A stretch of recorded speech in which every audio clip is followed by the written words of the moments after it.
ఎప్పుడు యాక్టివ్గా ఉండే కొడాలి నానికి సడన్ గా ఏమైంది? అర్జెంటుగా ఆయనను ముంబై ఎందుకు తరలించారు? కొడాలి నానికి తీవ్ర అనారోగ్య సమస్యలు వెంటాడుతున్నాయా? తీవ్ర అనారోగ్యంతో మాజీ మంత్రి వైసీపీ నేత కొడాలి నానిని కుటుంబ సభ్యులు ప్రత్యేక విమానంలో ముంబైకి తరలించారు. అనారోగ్యంతో 5 రోజుల క్రితం ఆయన హైదరాబాద్ ఏఐజీ ఆసుపత్రిలో చేరారు. గ్యాస్ట్రిక్ సమస్యతో బాధపడుతున్న కొడాలి నానికి వైద్యులు ట్రీట్మెంట్ చేశారు. అయితే ఆయనకు గుండెలోనూ సమస్య ఉన్నట్లు తేల్చారు వైద్యులు.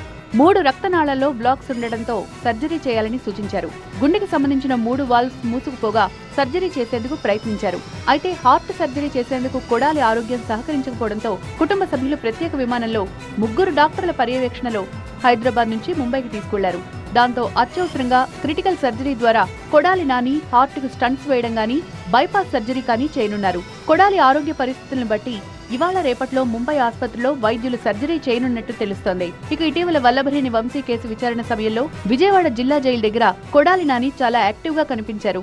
ఆ తర్వాత కొద్ది రోజులకే గ్యాస్ట్రిక్ సంబంధిత సమస్యతో హైదరాబాద్ ఏఐజీ ఆసుపత్రిలో జాయిన్ అయ్యారు.